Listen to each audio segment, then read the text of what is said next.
Not quite devastating enough for you? A voice of dissent outside Europe's biggest arms fair, or Defence and Security Equipment International if you prefer.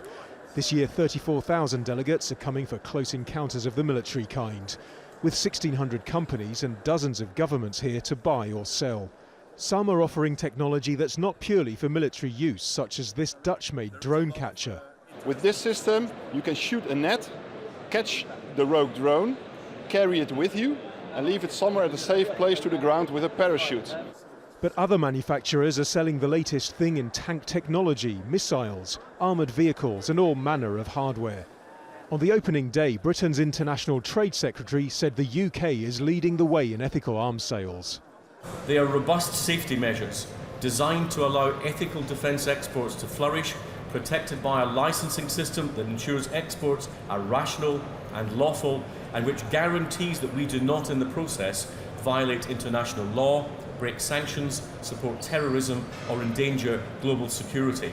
That argument's dismissed by groups such as Campaign Against the Arms Trade. They say that by backing the weapons show, Britain is perpetuating conflict and rights violations. This week we're going to be acting as arms dealers. We're going to be pushing wares on behalf of companies like BAE Systems, Raytheon and all the other major arms companies which are going to be in London. The deals which are done at DSEI could have a knock-on impact for years and years to come. We don't know what weapons are necessarily going to be sold, but we do know that some of the buyers there are regimes who simply should not be being sold for means to kill. Campaigners point out that several countries specifically invited here, including the United Arab Emirates, Egypt and Bahrain, are on the government's human rights watch list. And roughly 60% of British arms exports go to the Middle East, accounting for $5.3 billion in sales over the last 2 years.